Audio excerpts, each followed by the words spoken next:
Good morning everyone. My name is Shafzur Rahman. I am 9 years old. I am from India country. I live in Delhi city. मैं पढ़ाई करके doctor बनूंगी। मैं पढ़ के teacher बनना चाहता हूँ। मैं बड़े होकर डॉक्टर बनना चाहता हूँ। मुझे मदद करने में बहुत अच्छा लगता है। चाहे अंतर्राष्ट्रीय मानवाधिकार की बात करें, यूएन कन्वेंशंस की बात करें या फिर भारत के अपने संविधान की, शिक्षा हर एक बच्चे का मूलभूत अधिकार है। लेकिन इसके बावजूद दिल्ली में रह रहे रोहिंग्या रिफ्यूजी बच्चों को शिक्षा से वंचित किया गया। कोविड के बाद से लगभग 5 सालों तक इन बच्चों को दिल्ली के सरकारी स्कूल में एडमिशन नहीं दिया गया। इनके पेरेंट्स बार बार स्कूल के दरवाजे खटखटाते रहे, लेकिन हर बार उन्हें निराशा हाथ में लगी। लेकिन इस साल फरवरी में सुप्रीम कोर्ट के इंटरवेंशन के बाद अब जाके दिल्ली में 19 रोहिंग्या बच्चों को सरकारी स्कूल में दाखिला मिला और वह बीते शुक्रवार को पहली बार स्कूल गए।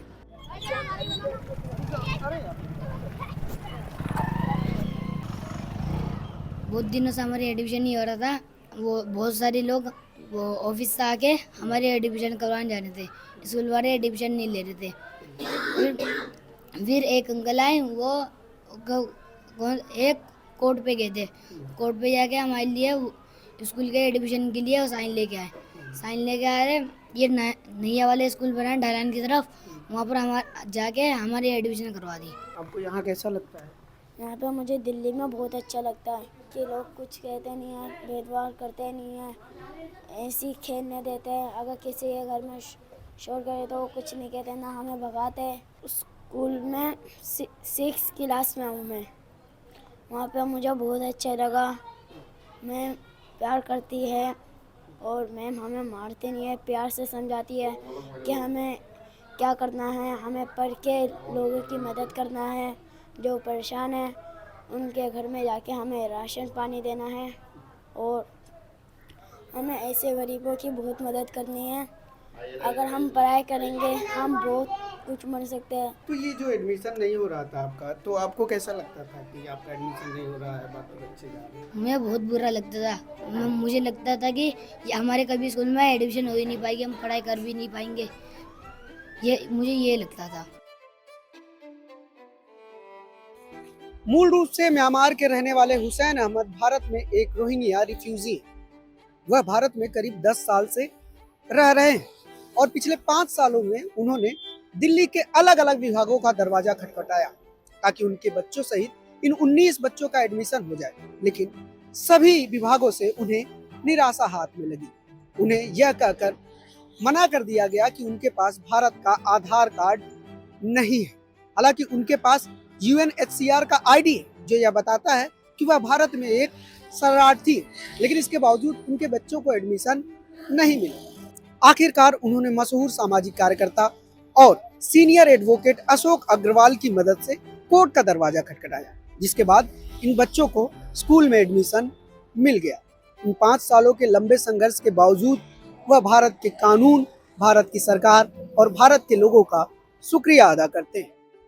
मैं म्यांमार की रहने वाला हूँ। हम लोगों को यहाँ पे हिंदुस्तान में रोहिंग्या के नाम से पहचानता है। फिर यहाँ पे दिल्ली हिंदुस्तान में आने के बाद हम लोग यहाँ पे अपनी जान बचाकर आया था, यहाँ पे रह रहा हूँ। हम लोग शुरू में जो इंडिया की जो सरकार है उनका शुक्रिया अदा करना चाहता हूँ, और दूसरे नंबर यहाँ का जो कानून है उनका शुक्रिया अदा करना चाहता हूँ, और तीसरा नंबर जो यहाँ का जो आम है, जो पब्लिक है, उनका शुक्रिया अदा करता हूँ। उन लोगों ने हम लोगों को भाई की तरह यहाँ रहने के लिए साथ दिया। बर्मा की हालत अभी भी सही नहीं है। अभी 20 साल पहले जैसे हालत था अभी भी वही है, और भी ज़्यादा, क्योंकि वहीं आबादी कम हो गया। खुला हम लोगों को जान से मार रहा है, जला रहा है।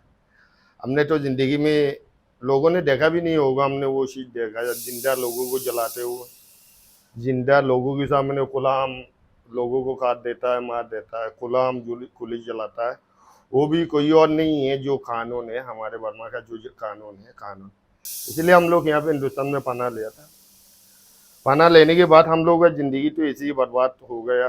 ना हमारा घर है, ना मकान है, ना कुछ है। हम तो ज़िंदगी बस जान बचा कर इधर से इधर ठोकर खा रहा हूँ, और बाकी तो हम लोग बस कुछ भी नहीं है। 2019 में यहाँ पे कुछ एक बीमारी आया था, कोरोना बीमारी आया था, उनकी वजह से हर दुनिया परेशान था। उस टाइम पर से कुछ बच्चे स्कूल भर्ती होने के लायक हो गए था, स्कूल में उन लोगों को भर्ती किया नहीं गया था, भर्ती नहीं करवाया था। फिर हम 2019 के हादसों में स्कूल में हर साल 2-3 बार बच्चे स्कूल में भर्ती होता हो, तो हम लोग हादसों में जाता हूँ स्कूल में बच्चे को भर्ती कराने के लिए। हाँ, हमें स्कूल की तरफ से एक ही जवाब ये देता है, जो आप लोगों की रोहिंग्या हो, आप लोगों के बच्चे को हम स्कूल में भर्ती नहीं कराएंगे। लेकिन उनकी पहले जो हमारे रोहिंग्या बच्चे पढ़ कर भी निकल आता और कुछ बच्चे उस टाइम पर भी पढ़ रहा था, अभी भी पढ़ रहा। फिर भी सर वही कहने के बाद हम लोगों को बहुत जगह दिखा देता है, आप एनसीडी ऑफिस जाओ, इधर जाओ, इधर जाओ। हम लोगों ने बहुत जगह गया, बहुत लोगों को सब बोला, लेकिन कुछ हो नहीं पाया।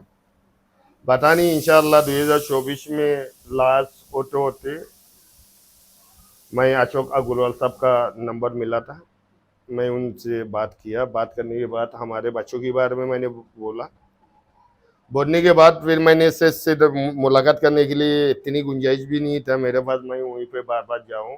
उनकी वजह से सेन ने मुझे मना किया, आप इधर मत आना, मैं आपसे खुद मिलने के लिए आता हूं। सेन ने खुद यहाँ हम लोग से मिलने के लिए आया, बच्चों के साथ बात किया। बात करने के बाद सेन ने स्कूल में गया, स्कूल में जाने के बाद बात किया। बात करते करते 4 महीना गुजरने के बाद इंशाल्लाह 2025 में अब सारे बच्चों को स्कूल में भर्ती करवा दिया। ये मेहनत ये अशोक अग्रवाल साहब का है, उन्होंने हम लोगों को बच्चों के लिए बहुत मेहनत किया है। इस पूरे मसले पर कानूनी पक्ष जानने के लिए हमने मशहूर सामाजिक कार्यकर्ता और सीनियर एडवोकेट अशोक अग्रवाल से भी बात की। सुनिए वह क्या बता रहे हैं। देखिए, लीगल ग्राउंड ये है कि जो हमारा कॉन्स्टिट्यूशन है, जिसमें आर्टिकल 14 है, आर्टिकल 21 है राइट टू लाइफ, उसको राइट टू एजुकेशन में भी इंक्लूड करते हैं। आर्टिकल 14 जो राइट टू इक्वलिटी की बात करता है, और जो आर्टिकल 21A अभी इनकॉर्पोरेट किया कॉन्स्टिट्यूशन में, इसमें लिखा है कि 6 से 18 साल तक के सारे बच्चे जो है वो कंपलसरीली स्कूल जाएंगे और फ्री एजुकेशन उनको मिलेगी। तो ये जो सारे के सारे प्रोविजंस हैं कॉन्स्टिट्यूशन के, ये कहीं भी कोई डिस्टिंक्शन नहीं करते कि ये बच्चा फॉरेनर है, ये बच्चा इंडियन है, कोई डिस्टिंक्शन नहीं करते, सब बच्चों की बात करते हैं ये। और जो राइट टू एजुकेशन एक्ट बना 2009 में, वो भी जो है कोई डिस्टिंक्शन नहीं करता है। तो पूरी तरीके से, और ह्यूमन राइट भी है ये, कि जो भी बच्चा हो उसको कम से कम एजुकेशन तो मिलनी चाहिए। तो इसलिए ये बच्चे जो हमारे रोहिंग्या रिफ्यूजी जिनको बोलते हैं, तो ये भी कॉन्स्टिट्यूशनली एंड स्टैट्यूटरली एंटाइटल्ड हैं एजुकेशन इन गवर्नमेंट स्कूल्स।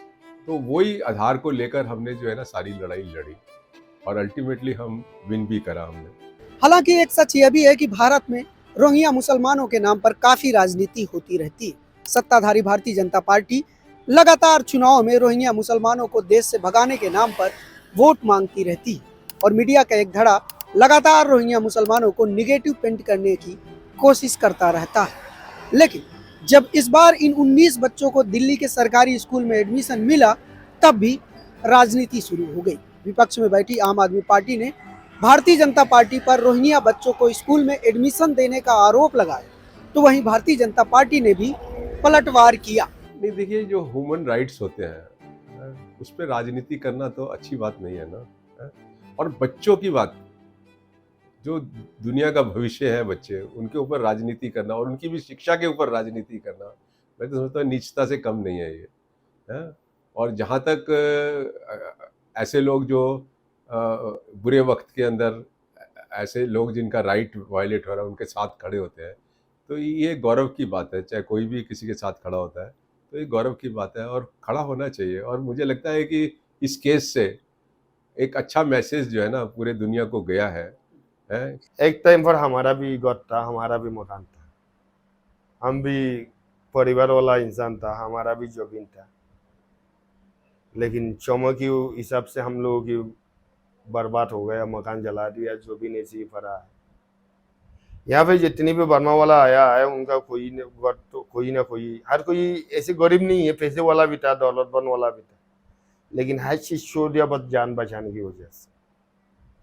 हम यहाँ पे यहाँ का हकदार बनने के लिए नहीं आया था, बस हम लोग एक पड़ोसी होता है, पड़ोसी परेशानी में पड़ता है तो पड़ोसी हेल्प करता है, हम भी आप लोगों की पड़ोसी है। बस मुझे कहने का मतलब वही था, हम लोग जान बचाने के लिए आया था, हम यहाँ का हकदार बनने के लिए नहीं आया। बस हम लोग वो टूरी आप लोग जिसे साथ देकर आइए, आगे भी टूरी से साथ दीजिए, बस परेशानी की परेशानी से गुजरने के बाद इस कोई रास्ता हो जाएगा तो हम अपने देश में खुद चला जाएंगे। बस मुझे यही है यहाँ का सरकार से और यहाँ का गवर्नमेंट से और यहाँ का लोगों से बस यही कहना था। न्यूज़ लॉन्ड्री के लिए अनमोल प्रीतम, दिल्ली। आज सोशल मीडिया से लेकर आपके चलते फिरते जीवन में भी पत्रकारिता के बुरे दौर की चर्चा होती है, क्योंकि जिन लोगों पर सूचना देने की जिम्मेदारी है वो आपके लिए नहीं बल्कि कॉरपोरेट और सरकारों को फायदा पहुंचाने में लग गए हैं। विज्ञापन मॉडल को खारिज कर आप इस बीमारी को दूर कर सकते हैं और अपने नारे को बुलंद कीजिए। मेरे खर्च पर आज़ाद है खबरें।